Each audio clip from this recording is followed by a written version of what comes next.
Ok, gente. É isso aí. Aí.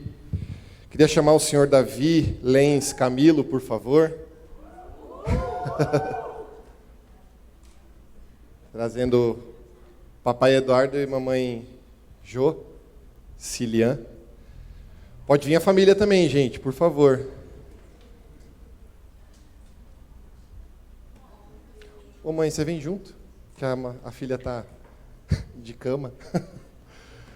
Sabrina tá de cama, gente, por isso vou pedir ajuda para a mãe aqui. Não tá, não. O pior é que não.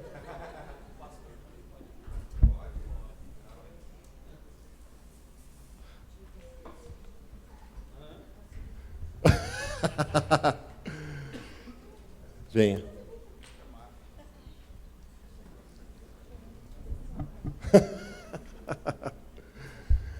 É só família, viu, gente? E ainda faltou gente. E 2 cidades, é verdade. Gente, a gente brincava com o Du e com a Jô, né? Que acho que do Davi só o Josh está ganhando agora de demorar para apresentar para Jesus. Mas para explicar rapidinho, né? A gente entende, né, de não batizar crianças, mas sim apresentá-las ao Senhor, né? Assim como o Senhor Jesus foi apresentado no templo, nós fazemos também assim, dessa forma, entendemos de fazer dessa forma. Assim como o batismo, a gente também entende que é depois de adulto, né? Quando já tem uma consciência, um entendimento de tudo aquilo que está sendo decidido. Então, é realmente um momento de consagrar, né, a criança ao Senhor, diante do Senhor, para a igreja, né, para que a igreja também se torne testemunha, né, disso. E eu também sempre falo, né, que é também uma dedicação dos pais, né, uma entrega dos pais também perante o Senhor. Porque a Bíblia deixa muito claro que o filho, né, a criança, só vai realmente seguir o caminho se a gente realmente continuar conduzindo ela nesse lugar. E essa responsabilidade, ela é exclusiva do pai e da mãe, né? Não tem outra pessoa que pode substituir isso na vida de uma criança. Então, além de apresentar o Davi, a gente também apresenta Du e Jô. Eu sempre falo Do e Ju, né? Mas, e rapidinho, da mesma forma, né? A gente também acompanha Du e Jô desde o comecinho aqui. Eu e a Sabrina já conhece o Eduardo há muito tempo. E a gente se conheceu, eu conheci, né, todo mundo no convite de casamento de ambos, né? Um foi levar o convite, o outro foi levar o convite, e cada um foi no seu casamento. Na sequência veio o acidente, o Du ficou entre vida e morte. O Senhor foi misericordioso, foi gracioso, livrou ele de muita coisa, inclusive da morte. E aí começamos a acompanhar, a história foi caminhando. E eu quero dizer para vocês, gente, que o Davi é um grande milagre, de todas as formas que você pode imaginar. E eu vou chorar de novo. Ai. Eu lembro do dia que a Jo mandou um vídeo para a gente, que estava grávida. E eu lembro que estava a mãe e a Kemi junto. Eu pulava dentro daquela clínica, daquele escritório lá louco, por causa disso, e ele veio. E, gente, pensa num menininho benção. Profetinha também. Você vai, cara? Só fica. E a gente é grato a Deus pelo que Ele fez, né? E pelo que Ele tem feito na vida de vocês. A gente ama vocês, não precisa ficar falando muita coisa. Vocês querem falar alguma coisa? Não? Eu nasci para falar, né, gente? Então, eu vou exercer meu ministério mesmo rouca. Mas, na verdade, brinquei com a Jo, que a hora que eu estava sentadinha, né, a gente já não está fazendo as apresentações, mas eu pensei, esse aí eu queria participar. Não por ser preferido, todos entendam, por favor. Mas é porque é que eu fiz parte, né, assim, muito pessoalmente desse milagre. Estar aqui hoje é muito especial. E ver o que Deus construiu em você, eu acho que foi um construir de maternidade, né, antes de ser gerado o bebê. E o bebê foi um milagre também. Então, tenho certeza que o Davi é uma pessoa profética para as nações. Em nome de Jesus, recebe, Davizinho. Recebe a tua coroa de rei. Em nome de Jesus.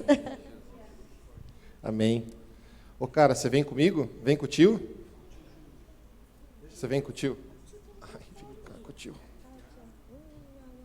Pode ser? Tá na dúvida, tá pensando. Você dá a mão pro tio pra gente orar? Pode ser? Pode? Então vamos. Ficou. Estenda a sua mão para a gente orar por ele agora também, por favor. Querido Deus, nós queremos nessa manhã, nesse dia, consagrar a vida do Davizinho diante de Ti. Obrigado, Deus, por tudo aquilo que o Senhor planejou, por tudo aquilo que foi realmente pensado pelo Senhor desde sempre. Nós consagramos a vida dele no seu altar, no seu ministério, na vida contigo, no seu espírito. Que ele seja cheio da sua presença todos os dias, Pai. Que o seu fogo arda dentro dele, Pai, todos os dias. Que seu coração, a sua forma de viver seja como de criança em todo o tempo, Pai, porque o Senhor diz que é com esse coração que nós alcançamos o seu reino, Deus, e que seja assim na vida dele, Pai. Nós consagramos ele, Deus, para que seja próspero em todas as áreas da vida dele, que seja realmente um tempo, Deus, de muito fluido, Senhor, Pai, e que ele realmente possa ser um grande homem de Deus, com sua família, seus filhos e tudo aquilo que o Senhor tem planejado, Pai. Abençoa o Du, abençoa a Jo, como pais do Davi, que eles também tenham, Deus, o seu discernimento, que a sua glória resplandeça naquela casa, naquele lar, e que o Davi tenha exemplo em casa, para ser também um verdadeiro adorador, Deus, como os seus pais. Que ele possa ser levantado nesse lugar, Pai, e que em nome de Jesus, o Du e a Jo sejam, Deus, tudo o que ele precisa que eles sejam, Pai. Em nome de Jesus, nós consagramos a vida dele nesse momento. Amém. Amém? Pode aplaudir.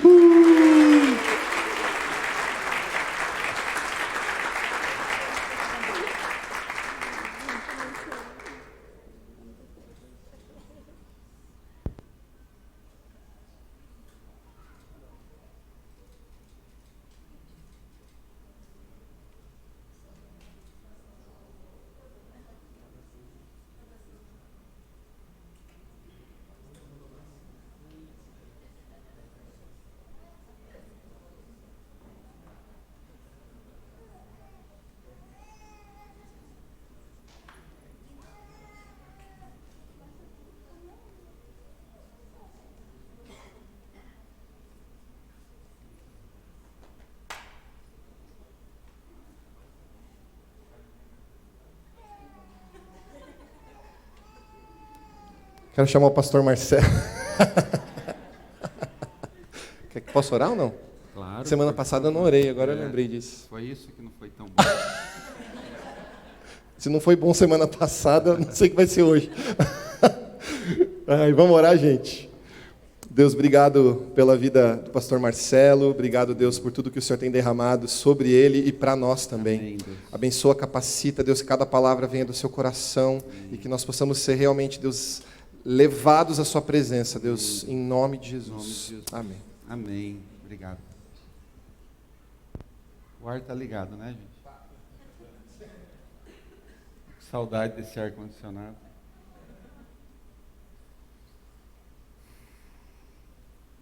Glória a Deus. Não canso de dizer o quanto para nós está sendo maravilhoso esse tempo aqui, né?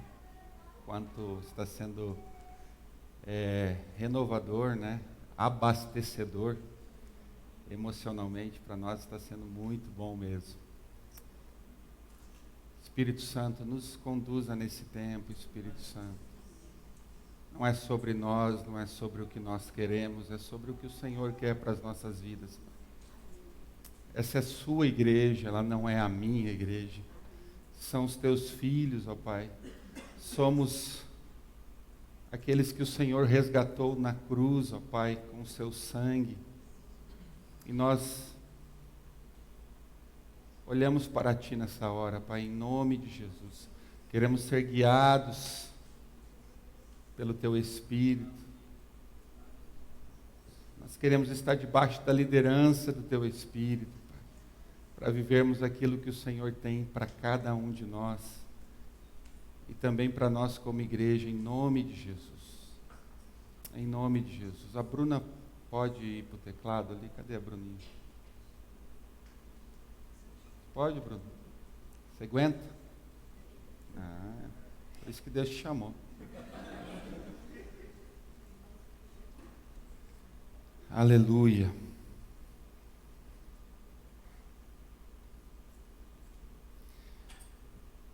Tem uma frase que está ecoando dentro de mim de uma forma muito intensa nos últimos dias.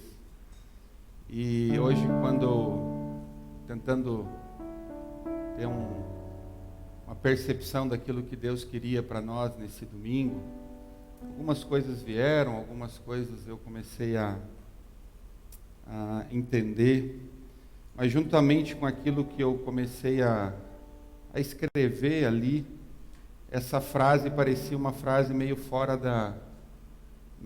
do contexto daquilo que eu estava preparando, e ela ficava assim ecoando nos meus ouvidos espirituais constantemente. Eu acredito do fundo do meu coração que tem a ver com esse momento que nós estamos vivendo e para o momento que Deus quer nos levar a viver. Essa frase diz assim: toda revelação, todo mover institucionalizado, ele vira religião. Toda revelação institucionalizada vira religião. Todo mover institucionalizado vira religião. E isso é algo, querido, que parece ser até um tanto quanto difícil de entender. Por quê? Porque se a revelação é de Deus, se é mover é de Deus, como pode, de repente, isso se tornar religião? Isso se tornar religiosidade em um determinado momento? Porque se é de Deus é bom, porque se é revelação é bom, porque se é mover é bom.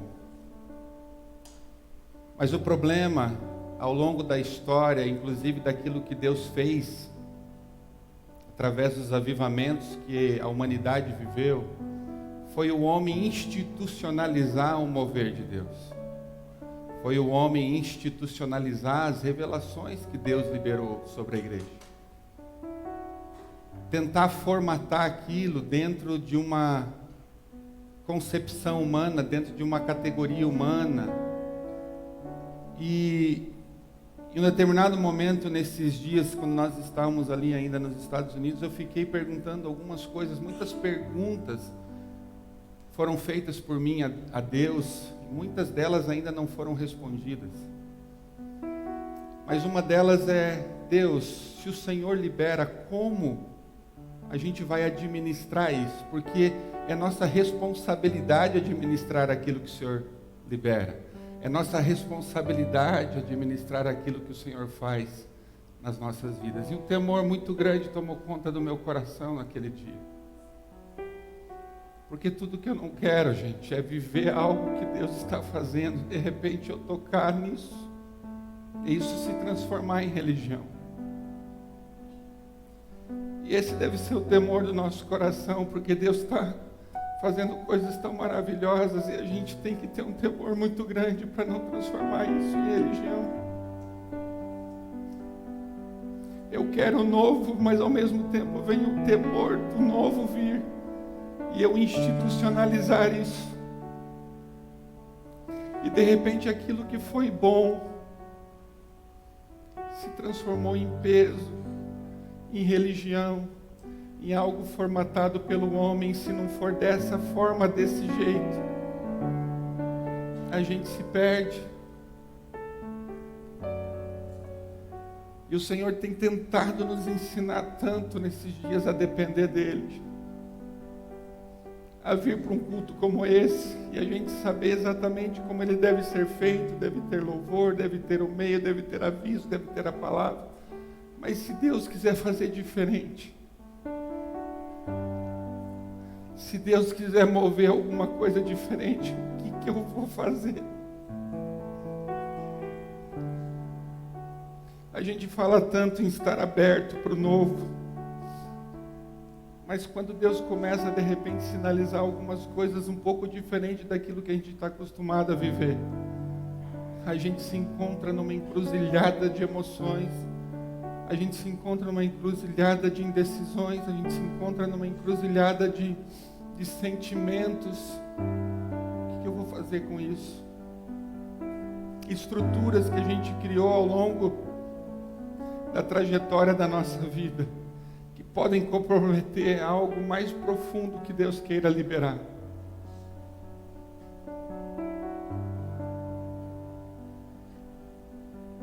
Então não é só sobre ter um culto, um momento bom aqui. Porque às vezes a gente se prende a isso. Hoje tem um culto, precisa acontecer algo bom. Tá, e daí? E a partir disso? Mas eu não posso só chegar em casa, almoçar e falar assim, que bênção que foi o culto. Agora tem outro à noite. Que bênção que foi o culto à noite.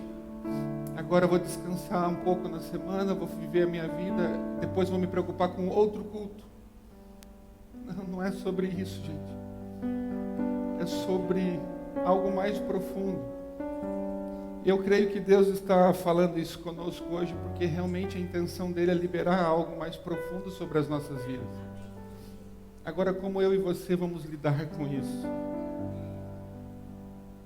Estava ouvindo algumas coisas de Deus a respeito de Moisés, por exemplo. A gente olha toda a trajetória de Moisés, que foi um dos grandes homens de Deus. E Deus colocou nas mãos dele um sinal que era algo que seria sinal, que viria através desse instrumento que era a vara dele. E através daquela vara muitos sinais foram estabelecidos. Muitos sinais foram manifestados ali no contexto da nação de Israel.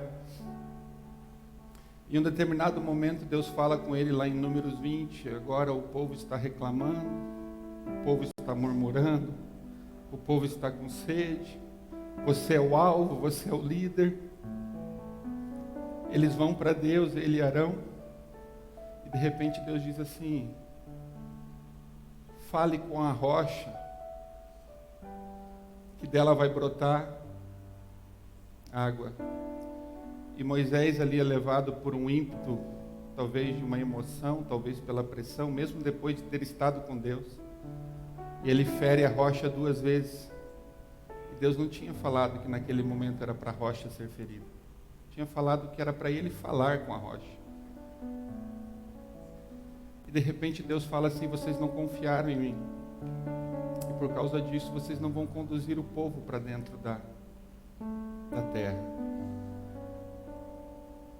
Agora, eu fico imaginando a cabeça de Moisés, por tantas vezes Deus usou aquela vara para fazer coisas.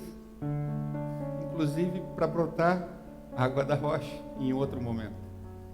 Quando ele feriu. Mas agora Deus disse, fala com a rocha. Não é porque a gente fez de uma forma tantas vezes que sempre vai ser da mesma forma sempre. Não é porque aconteceu de um jeito todas as vezes que vai ser e tem que ser.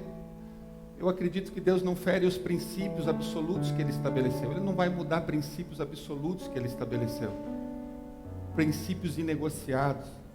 Mas Ele vai nos dar uma oportunidade de nos manter num lugar de dependência. Porque a gente pode entrar num piloto automático, porque a gente sabe como fazer. Sempre foi com a vara, porque agora não vai ser. E de repente eu olho para aquela palavra de Deus para Moisés, gente, e vejo Moisés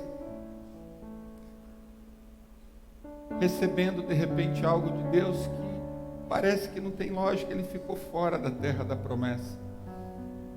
E tem a ver com esse momento, com esse contexto. Toda a profundidade do que pode ter por trás disso. Talvez não seja só o fato dele ter tocado na rocha, algo muito mais profundo. Mas o fato é que teve a ver com aquele momento. E a gente pode entrar num piloto automático de achar, Deus fez assim, é dessa forma. Sempre Deus agiu assim. E quando parece que o novo está chegando, a gente se depara, como que não vai ser daquele jeito que eu sempre aprendi que fosse? E talvez, gente, nós estejamos vivendo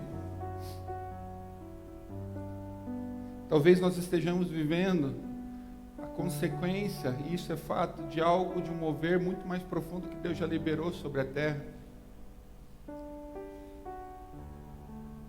Mas e se Deus quer levantar uma geração nova, com um novo entendimento, por causa do momento que nós estamos vivendo? Quem estará de ouvidos atentos e corações disponíveis para obedecer aquilo que Deus quer fazer, ainda que mexa com estruturas muito bem fundamentadas que nós tivemos ao longo da história? E esse é o meu temor. E esse é o meu temor. Ouvir Deus a respeito do que Ele quer fazer hoje. Para a gente não se tornar uma igreja religiosa, que cumpre muito bem algumas coisas, que faz muito bem algumas coisas que aprendeu ao longo da história e que não tem um erro em si, mas que talvez não seja bem aquilo que Deus queira que seja feito hoje. E o nosso desafio é ouvir Jesus. E o nosso desafio não é querer produzir um novo e fazer algo novo, diferente, simplesmente por ser diferente. É a gente ouvir o que Deus tem para esse momento e obedecer e simplesmente fazer. Quando Deus fala de avivamento sobre nós, gente, é algo muito mais profundo do que eu e você talvez estejamos querendo compreender. É um lugar de rendição e de autonomia total que nós damos à liderança do Espírito, para que Ele faça, para que Ele seja. Porque senão a gente pega uma coisa que é boa e a gente pode tornar religião. Isso é muito fácil, gente. A gente pode estar dentro da igreja, cumprindo muitas coisas que nós aprendemos ao longo da história, e isso ser religião. E isso não ter nada a ver com relacionamento com o Espírito. Eu falei ontem aqui no Ministério de Louvor a respeito daquela figueira que Jesus amaldiçoou, trazendo um princípio que eu entendo que é para esse tempo também. Ele vai até aquela figueira porque ela estava com muitas folhas, e as folhas daquela figueira, elas denunciavam, aparentavam que era uma figueira frutífera. E por isso Jesus foi atraído até aquela figueira. Eu não acho que Jesus foi para lá porque estava duvidando daquela figueira. Não acho que Jesus foi para aquela figueira porque, não, quero ver. Não, ele foi porque ele estava com fome. Ele estava com fome e foi até aquela figueira para pegar o fruto, porque as folhas, elas estavam com folhas, e por ter folhas naquele momento, necessariamente ela teria que ter frutos. Só que quando Jesus chega, não tem fruto. E ele amaldiçoa aquela figueira, porque se tornou religião. E você vê Jesus pegando pesado com pecadores. Você vê Jesus pegando pesado com prostituta. Você vê Jesus pegando pesado com adúltera. Quando essas pessoas chegavam aos pés dele, eu não vejo na Bíblia. Eu vejo Jesus pegando pesado com religião. E como ele pegou pesado com religião. Então, o que essa árvore ela mostra, querido? Mostra uma árvore que tinha uma aparência de ser cristão, uma aparência de ser crente, uma aparência de ser uma árvore frutífera, mas quando Jesus colocou a mão não tinha fruto, e por isso ele a amaldiçoou. E depois os discípulos passaram por lá, essa árvore estava seca, porque na realidade era o estado dessa árvore. Ela estava seca, ela só tinha uma aparência. E eu tenho certeza que você foi tocado por um mover de Deus em algum momento da história da sua vida. Você foi atraído a Jesus porque Jesus falou com você. Você foi atraído a Jesus porque Ele revelou a sua face a você, revelou a mim. Só que nós começamos a caminhar e de repente perdemos o relacionamento. E ao perder o relacionamento, automaticamente nos tornamos religiosos. Só que a gente briga dentro de nós mesmos para ter essa aparência de cristão, de ser alguém que está debaixo do mover de Deus, que está debaixo de um relacionamento com Deus, mas às vezes não estamos. E esse é o perigo que nós corremos, gente. Esse é o perigo que eu corro. De ter sido tocado um dia por um mover. De experimentar isso de vez em quando, mas não manter isso através de um relacionamento. E transformar o mover em religião. Transformar o mover numa caricatura. Transformar o mover numa aparência apenas. O que de fato existe em mim e em você. As pessoas, quando chegam em mim e em você, elas encontram comida de verdade que assacia.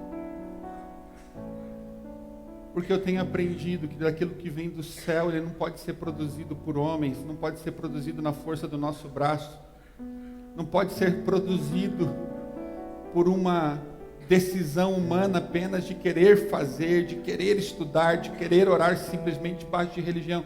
É uma coisa que flui naturalmente. E a gente tentar fazer de forma humana só gera mais peso, só gera mais condenação.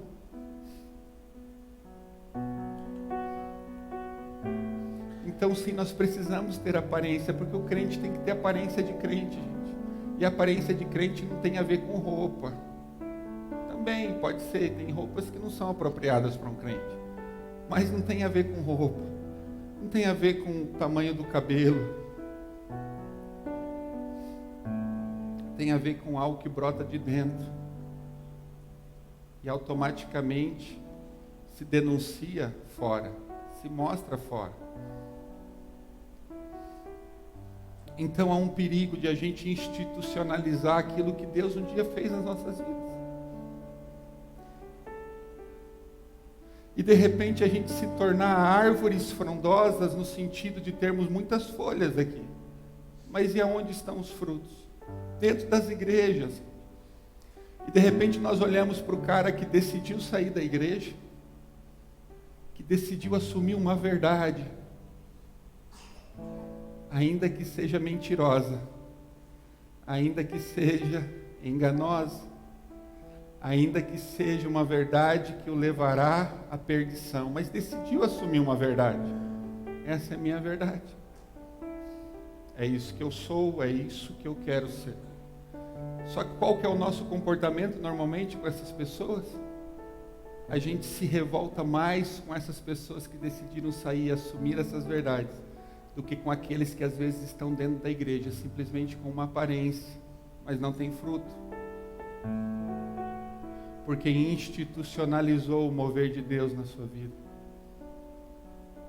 Porque não manteve o mover de Deus através de um relacionamento, por meio de um relacionamento com o Espírito. Vive daquilo que um dia experimentou. E como a gente mantém o fogo sem relacionamento pessoal diário com o Espírito? Sem uma exposição completa diante da cruz todos os dias, para que a verdade nos liberte todos os dias, para que nossas vidas sejam realmente uma verdade completa para o outro. Tenhamos as folhas, mas tenhamos frutos. Por quê? Porque nos expomos à cruz todos os dias, para que não sejamos contaminados pela religião, para que não vivamos uma vida, queridos, de ofensas, uma vida de rancor, uma vida de prostituição, uma vida de lascívia, uma vida de maledicência, uma vida que às vezes podemos viver, mas que está encoberta por algumas folhas que colocamos em nós, que não permite a olho nu, sem uma espiritualidade, um discernimento que outros vejam. Só que isso, querido, não é só problema para a igreja, não é só problema para o seu irmão ao lado. É algo que às vezes a gente se acostuma a viver e não desfruta de verdade. A gente se sustenta numa condição de espiritualidade superficial, de uma vida de maquiagem, mas não vive de verdade. Antes de fazer mal para a igreja, antes de fazer mal para o seu irmão, antes de fazer mal para a célula, faz mal para você mesmo, porque não é uma vida de verdade. Não é uma vida de verdade. E o mover de Deus, ele vai ser derramado numa vida de verdade. Eu não vi o mover de Deus ser derramado sobre aqueles que usavam maquiagem. Eu não vi o mover de Deus ser derramado sobre igrejas que viviam apenas de maquiagem. Mas sobre igrejas, sobre pessoas, sobre grupos que decidiram encarar a verdade, serem verdadeiros diante da cruz.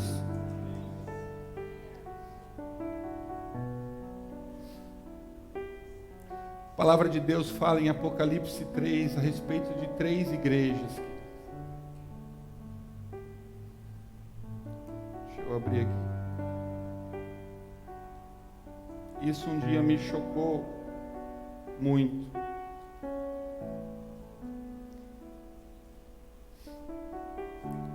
Apocalipse 3 diz assim: estas são as palavras daquele que tem os 7 Espíritos de Deus e as 7 estrelas. Conheço as suas obras. Você tem fama de estar vivo, mas está morto. Você tem fama de estar vivo, mas está morto. Jesus chega para essa igreja, para o anjo, para o líder dessa igreja e diz assim: você tem fama de estar vivo, mas está morto. Isso é uma igreja que institucionalizou o mover de Deus. Se tem fama é porque um dia realmente Deus a fez famosa por aquilo que Ele fez na vida dessa igreja. E essa igreja estava vivendo da fama um dia conquistada, do mover um dia liberado. E a gente não sobrevive ao longo dos anos de um mover único que tivemos nas nossas vidas num determinado momento. Ele pode ter sido uma mudança de direção, ele pode ter sido crucial para a gente viver algo, mas a gente não sobrevive como igreja, como filhos de Deus, por causa daquilo que Deus um dia fez. A gente precisa constantemente queimar. E talvez você viva da fama do que Jesus um dia fez na sua vida. E eu tenho que olhar para isso com muito temor e falar: Deus, eu não quero viver da fama de um dia o Senhor ter tocado na minha vida, de uma experiência profunda, real, necessária, que mudou a história da minha vida. Eu não quero viver só da fama daquilo e me sustentar ao longo dos anos pela fama de um dia aquilo ter acontecido na minha vida.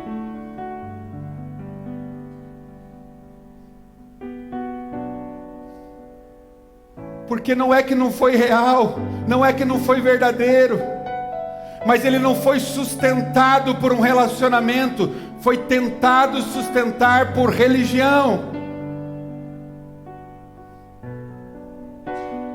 E Jesus chega para essa igreja de Sardes e diz isso: você tem fama de estar vivo, mas está morto. É a figueira com folhas, tem fama, tem aparência, mas está morto. Tem igrejas talvez na nossa nação que vive da fama de um dia ter recebido o mover de Deus. Tem talvez ministros na nossa nação que vivem da fama de um dia ter recebido o mover de Deus, mas que podem estar mortos,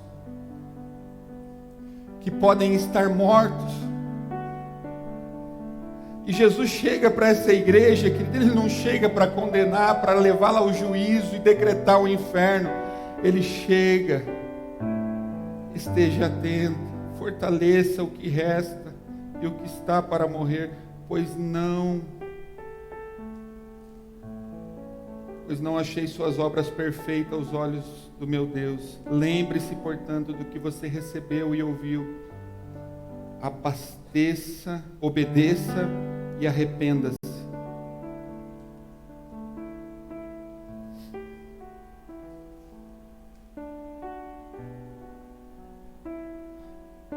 Ontem nós estávamos falando, enquanto homens ali, alguns discípulos meus, e nós falando sobre o avivamento, que eu experimentei algo poderoso nos anos 2000, algo denso, algo profundo. Mas eu não posso viver da forma disso apenas.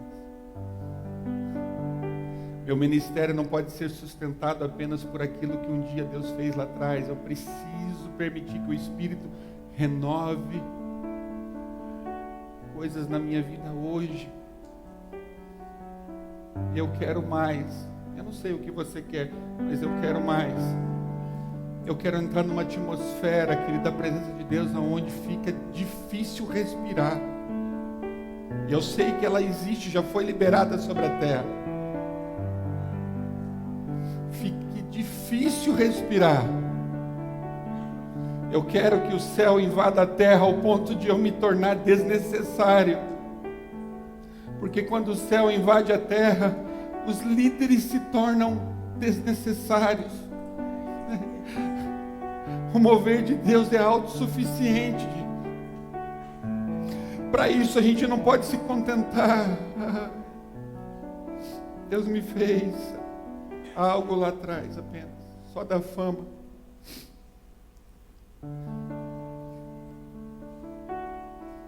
É sobre algo mais profundo.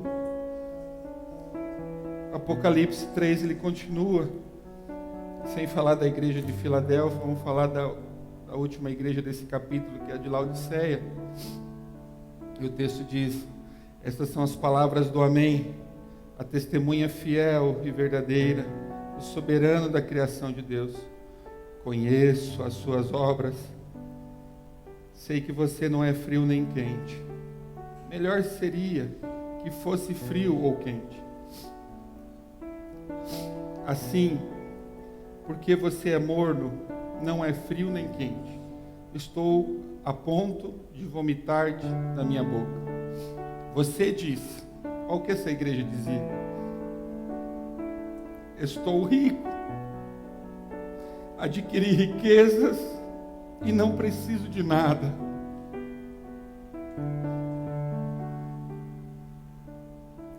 Estou rico, adquiri riquezas e eu não preciso de nada.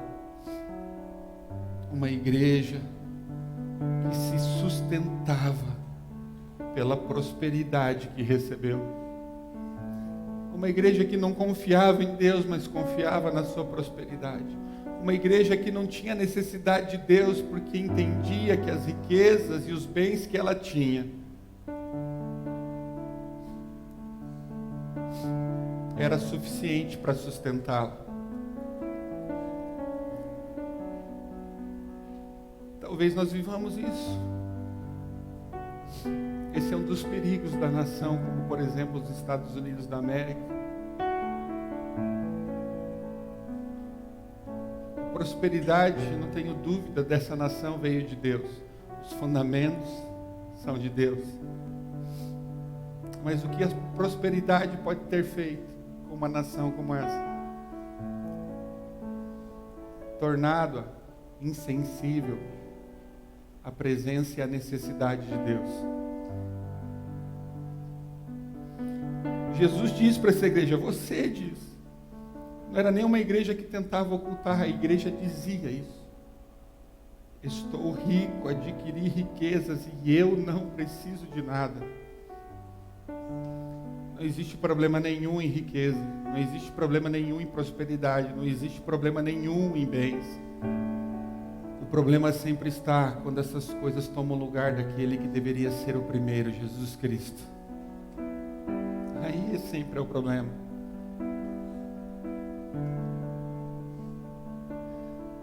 Como discipular, Como pregar para uma nação que não tem necessidade de nada. Como pregar para pessoas que não têm necessidade de nada. Jesus disse em um determinado momento: eu vim para os doentes. Queridos, doentes, ele não estava falando só daqueles que tinham um problema físico, mas daqueles que reconheciam que tinham necessidade de Jesus, independente do que eles tinham, independente do que eles possuíam, independente do que eles viviam aqui naturalmente na terra. Pessoas que demonstravam a sua necessidade e dependência de Deus, independente das coisas que eles já tinham adquirido.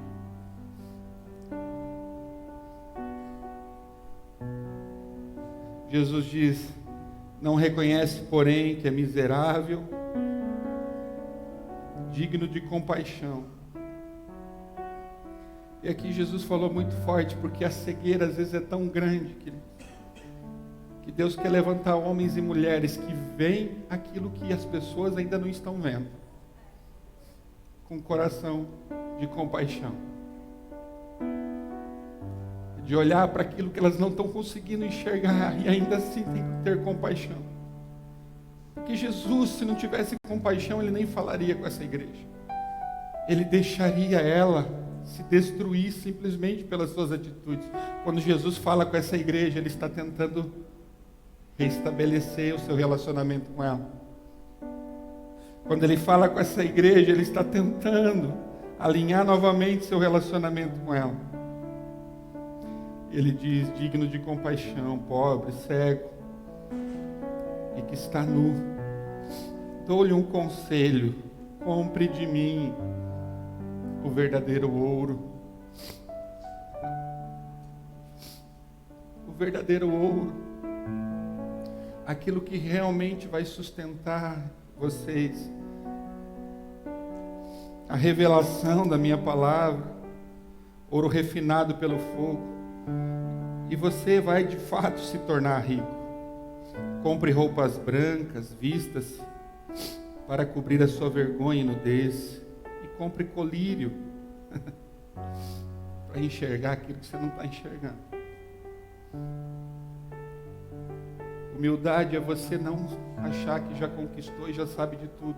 É você sempre ter um colírio na prateleira do seu banheiro de manhã cedo e colocar nos olhos e falar assim: Jesus, eu coloco porque eu preciso enxergar aquilo que o Senhor quer. Não quero andar debaixo da minha visão, do meu próprio entendimento. É ter humildade para você estar vivendo uma vida de sucesso em Deus e ainda assim todas as manhãs você se parar diante do espelho, colocar esse colírio e falar assim: eu preciso do Senhor hoje para ver aquilo que o Senhor quer que eu veja.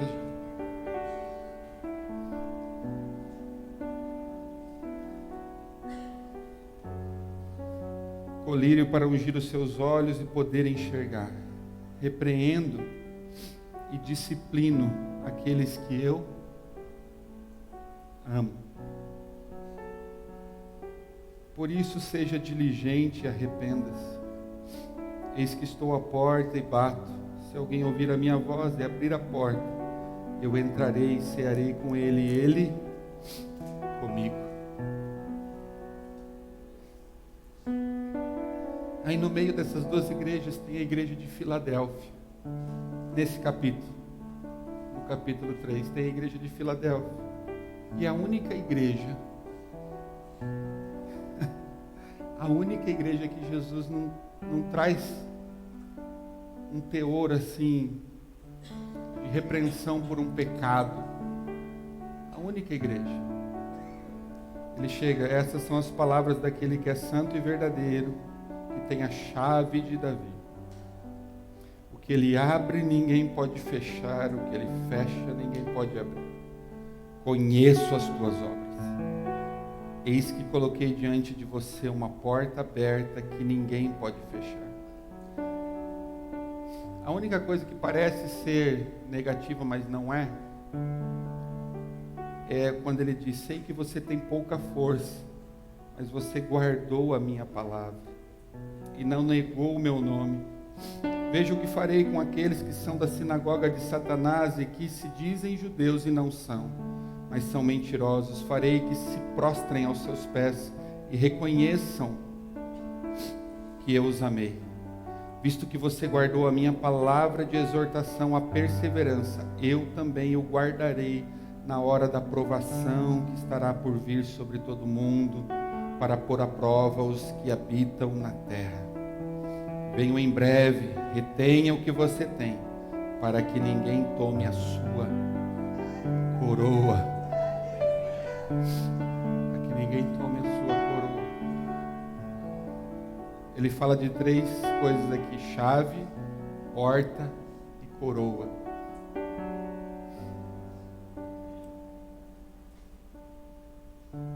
Tem senhas específicas que Deus dá para cada um de nós, para nós entrarmos por portas que Ele quer abrir, encontrarmos coroas que Ele quer nos dar. E eu vou bater nessa tecla novamente: o Senhor quer nos colocar sobre a cabeça coroas. O Senhor tem prazer em nos coroar.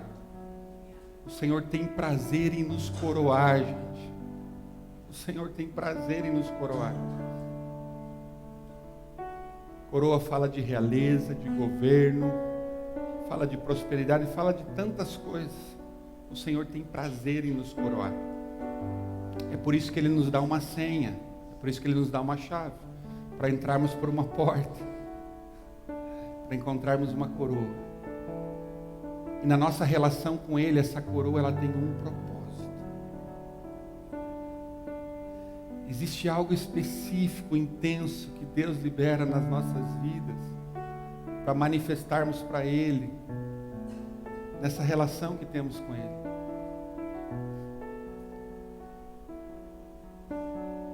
Que é muito mais intenso quando estamos coroados. É o que Apocalipse fala dos anciãos que jogavam as suas coroas aos pés de Jesus. Sabe por que Jesus quer te dar a coroa? Para você sim ser próspero, para você sim ser feliz, para você sim ter governo, para você sim ter autoridade, mas para todos os dias,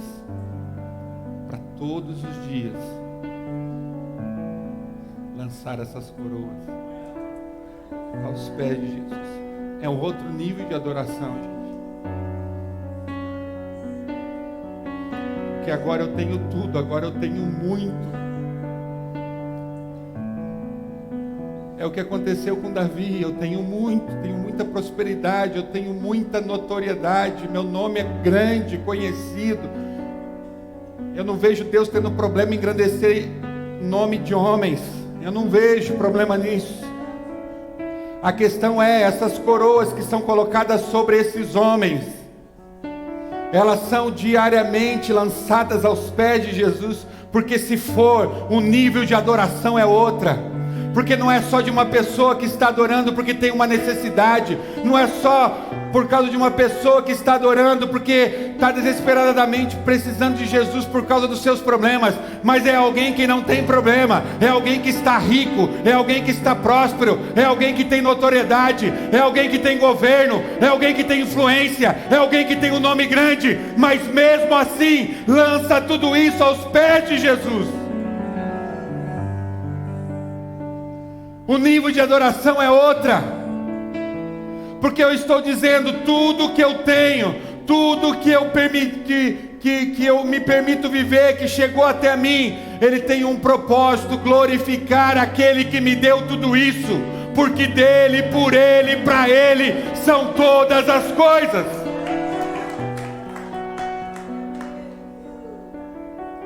Esse é o propósito do Senhor nos engrandecer, gente.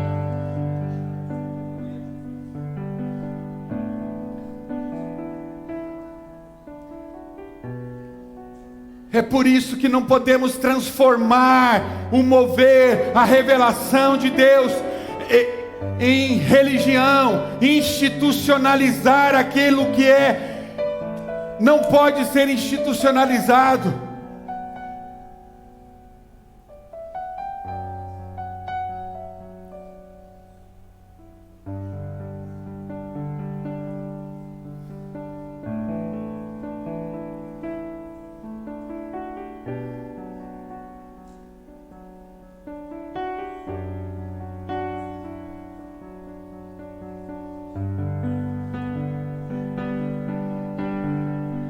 das grandes estratégias do diabo para a gente entrar numa vida religiosa é através de um espírito que eu estou confrontando agora, um espírito de orfandade.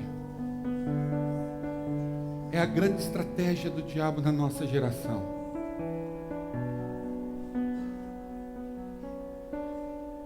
Porque o órfão se rebela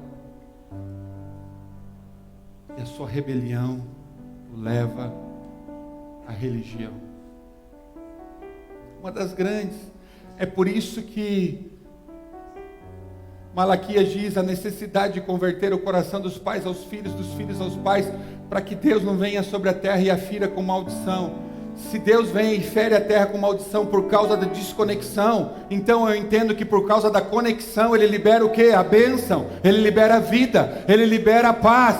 E uma das grandes estratégias do inferno é liberar um espírito de orfandade sobre a igreja, para que ela não se sinta filho, e por não se sentir filho, vai para a rebelião, e declaradamente às vezes vive a rebelião, ou mesmo dentro da igreja vive a rebelião, não consegue se conectar a uma paternidade, e não se conectando a uma paternidade, vive uma vida religiosa.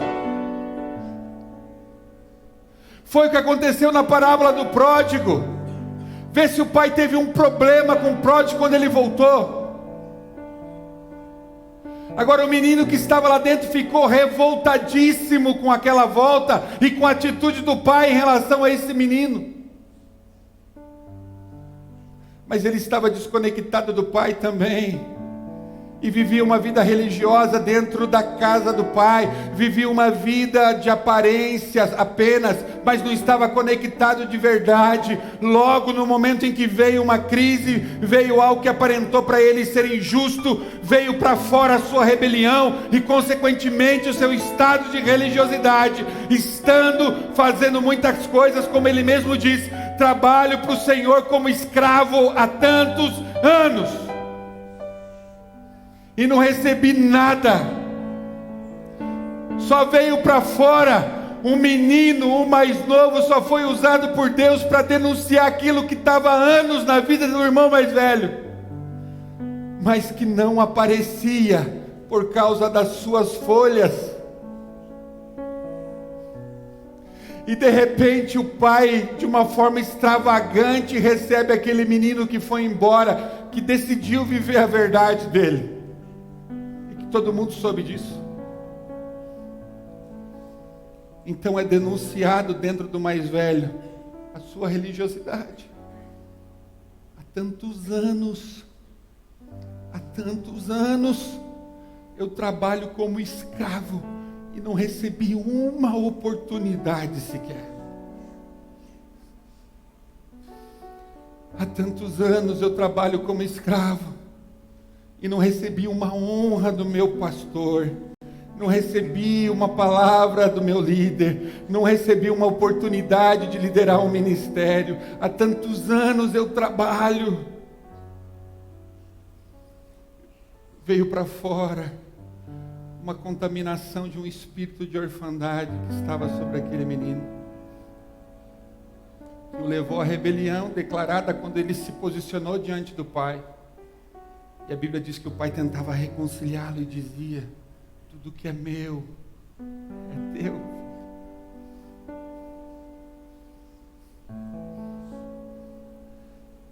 É por isso que Deus nos deu essa identidade, porque é sobre amor, gente. O amor, ele é escandaloso, o amor, ele é extravagante, o amor não é compreendido a partir dos nossos parâmetros humanos. E de repente a gente vai e ama alguém que humanamente não tem dignidade nenhuma para ser amado. Pois é, você quer movimentar o amor?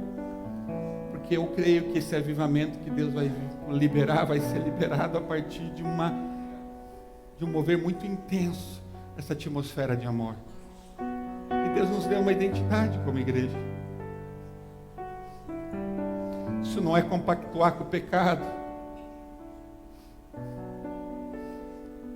Porque Porque Jesus não se cansava de sentar com os pecadores. Em nenhum momento ele olhou para os pecadores e disse: eu concordo com o seu adultério, eu concordo com a sua prostituição, eu concordo com o seu pecado. Em nenhum momento eu vi Jesus fazer isso. Agora, apesar de Jesus saber quais eram os pecados dessas pessoas, ele não isolava essas pessoas, ele dava oportunidade da graça como para qualquer outro. O amor, ele é escandaloso.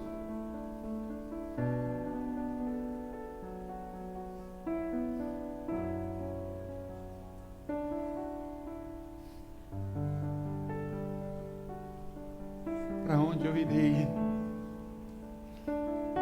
Se só Ele tem as palavras de vida. Para onde eu irei se só Ele tem as palavras de vida?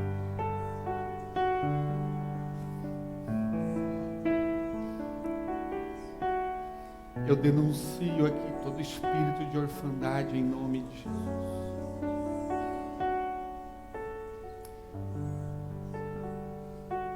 Essa casa não é uma casa de órfãos. Aqui tem paternidade.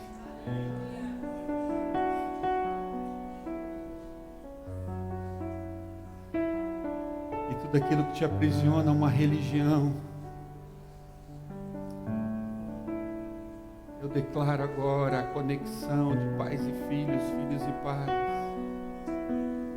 para que a maldição cesse. Todo espírito de religiosidade eu denuncio aqui em nome de Jesus. Jesus está colocando a mão dentro de nós agora, gente.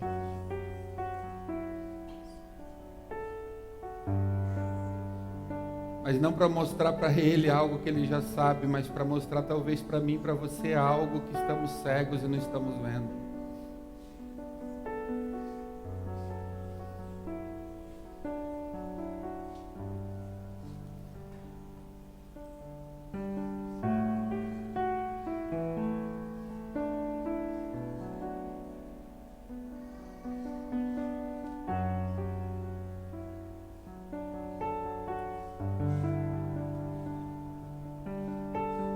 O que o Senhor quer fazer agora, Jesus?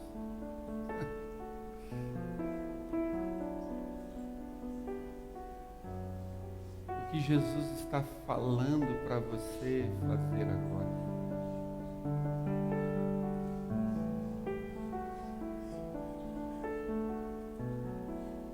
O que Jesus está dizendo para você agora? Aonde Ele está te levando? Talvez há lembranças, talvez a sentimentos, talvez a atitudes, talvez a pecados, não sei.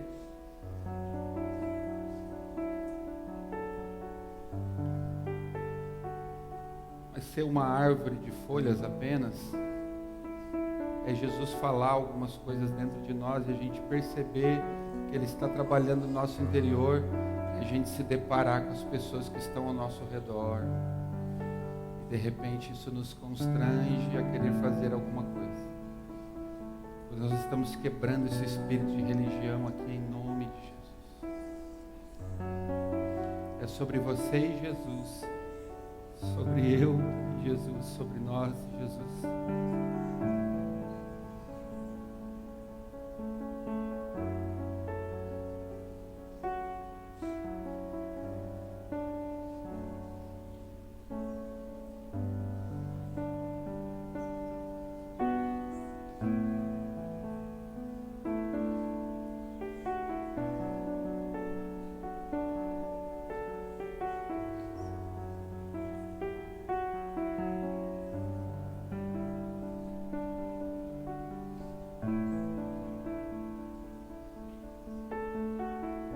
Damos liberdade aqui, Espírito Santo, de continuar a se mover. A Tua palavra já movimentou águas dentro do coração dos Teus filhos. A Tua palavra tem a capacidade de amolecer corações, é a Tua palavra, Pai. Continuamos a Te dar liberdade de fazer o que o Senhor quer.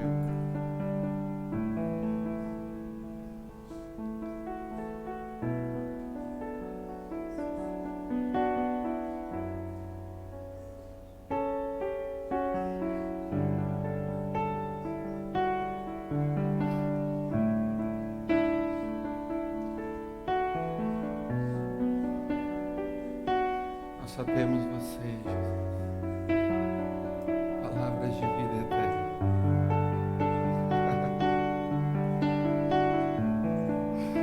Aonde iremos?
Declare isso.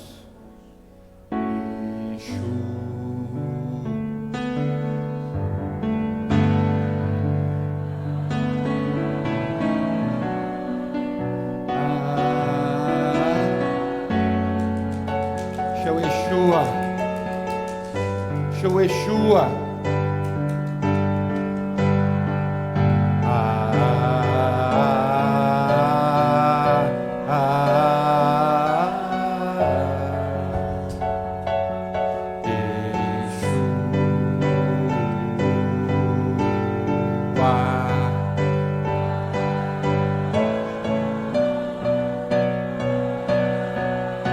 A gente ainda está muito dependente, mas tudo bem. Se coloca em pé, você que entende que algo Deus está gerando aqui no nosso meio.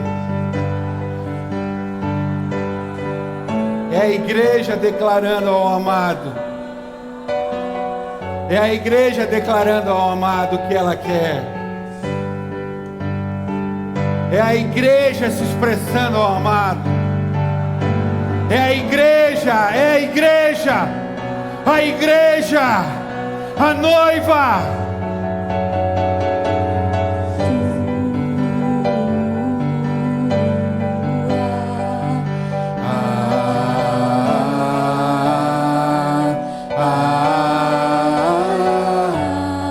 Declara, igreja.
Meu orgulho me tirou do jardim,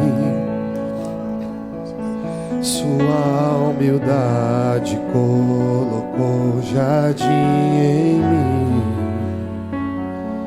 Se eu vendesse tudo que tenho, em troca do amor eu falharia.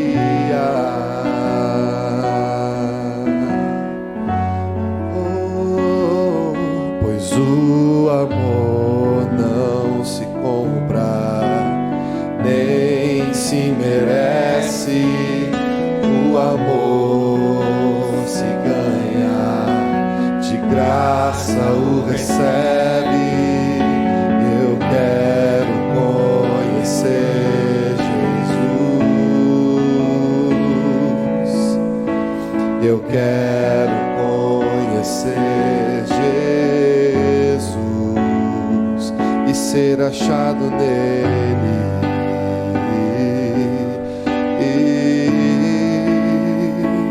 e ser achado nele. Oh, meu orgulho me tirou do jardim, sua humildade colocou jardim em mim.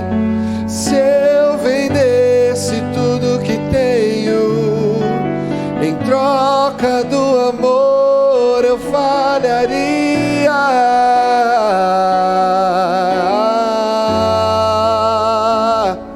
Pois o amor não se compra, nem se merece. O amor se ganha, de graça o recebe. Eu quero conhecer. Diga isso. Eu quero conhecer Jesus mais alto. Eu quero conhecer Jesus. Eu quero conhecer Jesus. Meu amado é.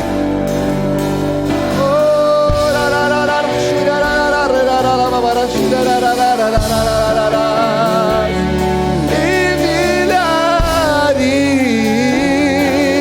meu amado é.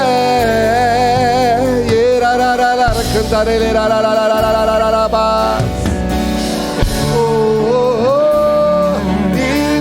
milhares, meu amado é, meu amado é. Milhares, meu amado é, meu amado é. Milhares, oh, diga o nome dele.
Do trono eu vi tochas de fogo, relâmpagos e trovões.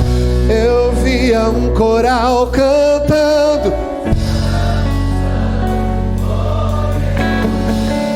Do trono eu vi tochas de fogo, relâmpagos e trovões.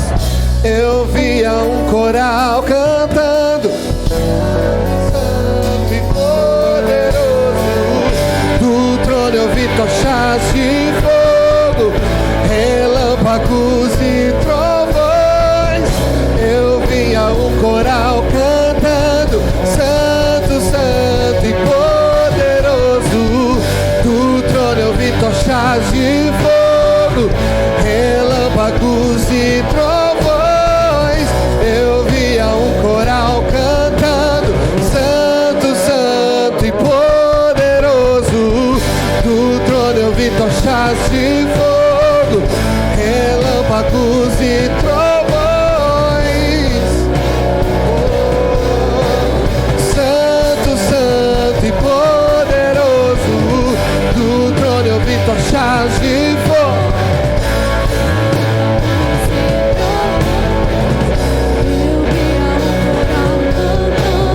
Santo, santo e poderoso. Se até os anjos se prostram e os 24 anciãos também me lançarei ao chão. Se até os anjos se prostram e os 24 anciãos também me lançarei ao chão. Se até os anjos se prostram e os 24 anciãos,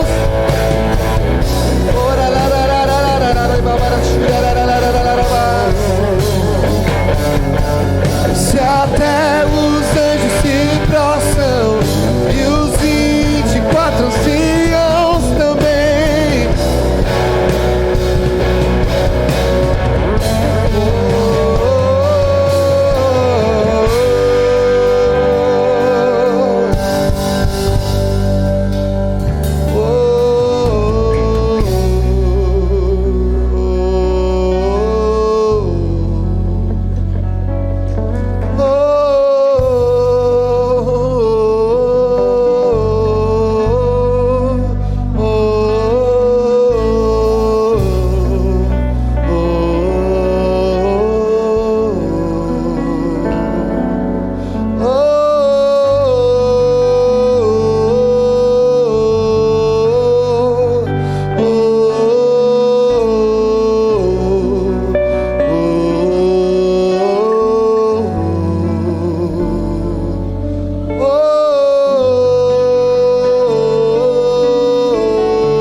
liberando uma nova canção na sua boca, querido.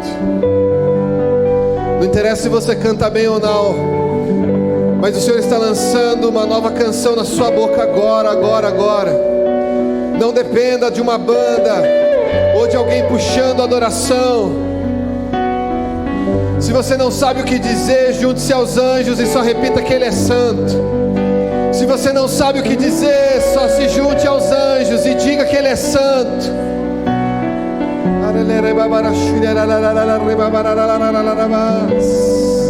Só Ele é digno de todo louvor. Só Ele é digno de louvor.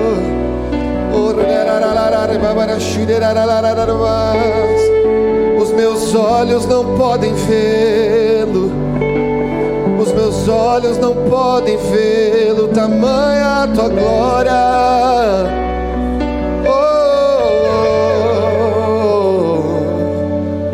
Vem com o peso da tua glória. Vem com o peso da tua glória.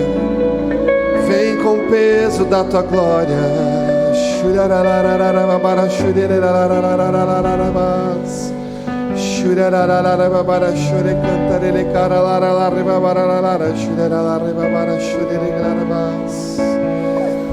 As nossas vozes ainda não estão altas o suficiente. Tamanho é o tamanho do Senhor, querido.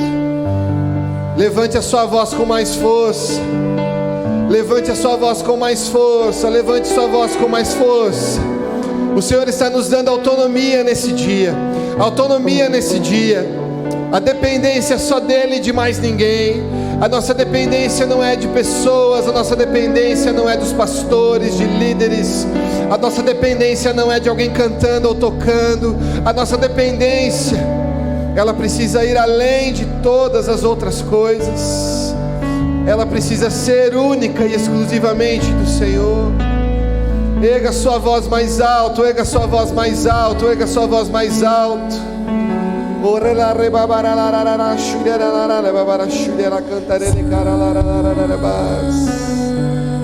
Oh, aleluias, aleluias.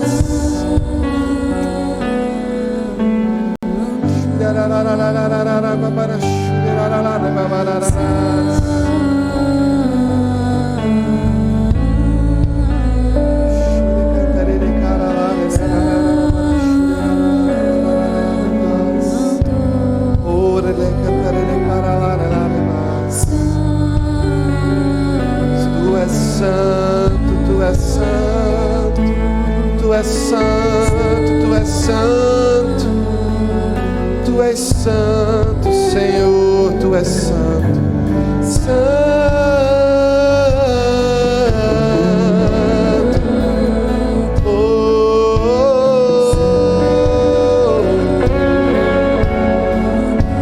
Tu és santo, santo.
Sabe viver e onde estiver,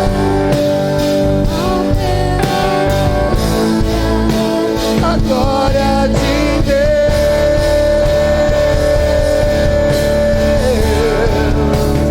Quem já pisou em outro lugar, sabe viver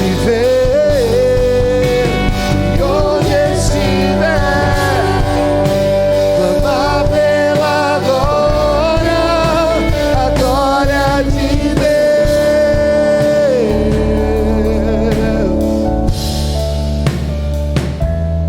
Não há outro igual a ti, Jesus. Não há outro igual a ti, Jesus. Não há outro igual a ti, Senhor.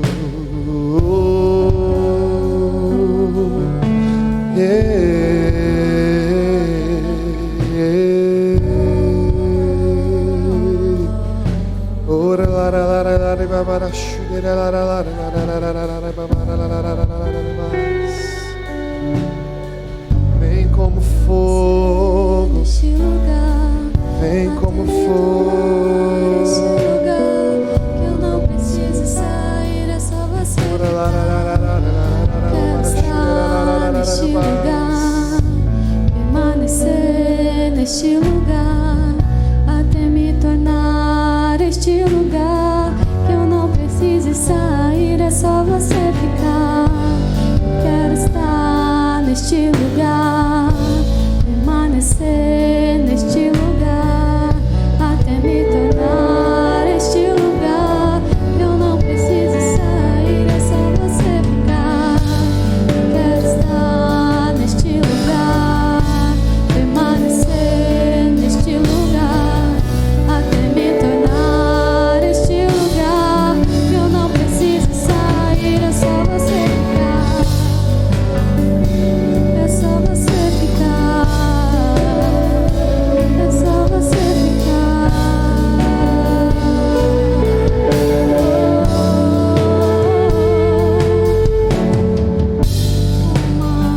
Uma coisa vou pedir, deixa eu ficar neste lugar todos os dias da minha vida. Uma coisa vou pedir, deixa eu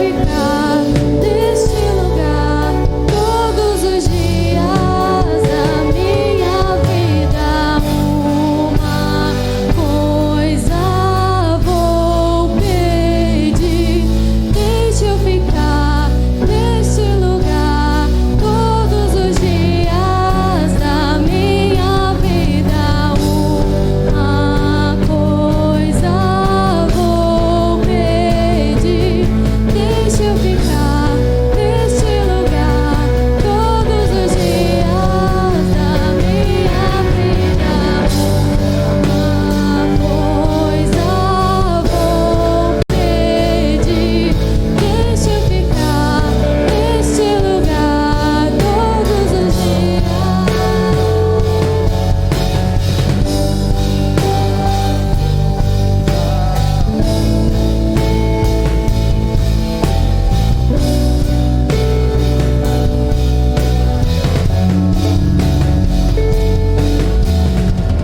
É aqui que eu me sinto muito bem. É aqui que eu me sinto muito bem. É aqui que eu me sinto muito bem. Não há outro lugar melhor. É aqui que eu me sinto muito bem. É aqui que eu me sinto muito bem. É aqui que eu me sinto muito bem. Não há outro lugar melhor. Eu sei que muitos querem suas mãos, nós só queremos os seus pés. Muitos querem suas mãos, nós queremos seus pés. Eu sei que muitos querem suas mãos, nós só queremos os seus pés. Muitos querem suas mãos, nós queremos seus pés.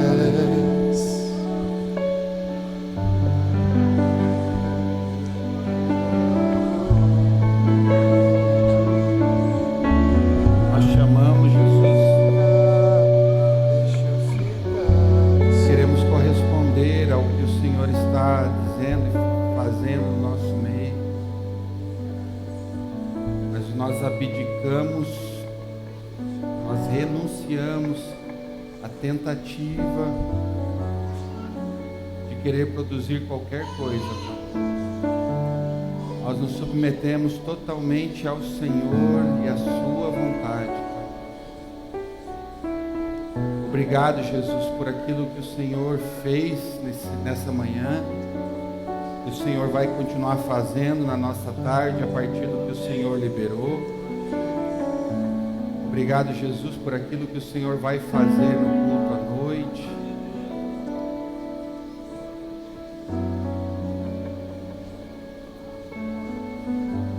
É sobre o Senhor e a sua vontade, Pai. Nós queremos honrá-lo com a nossa submissão, com o nosso temor, com o nosso desejo de querer realmente estar 100% alinhado aos teus propósitos, aos teus objetivos, Deus, em nome de Jesus. Conduz a tua igreja, são os teus filhos, é a tua igreja. Eu não estarei com eles durante a tarde, eu não estarei com eles durante a semana. O Senhor quem estará, é o Senhor quem continua. É o Senhor quem continua. O Senhor é o companheiro, é o Espírito, é o companheiro, é o ajudador, é o auxiliador, é o teu Espírito. Com autoridade eu libero os teus filhos para viver debaixo de um relacionamento íntimo, intenso, poderoso com o teu Espírito, Pai, em nome de Jesus. Eu declaro que todo espírito de religiosidade, de orfandade, eu declaro, você está denunciado agora, você está denunciado agora, em nome de Jesus, em nome de Jesus.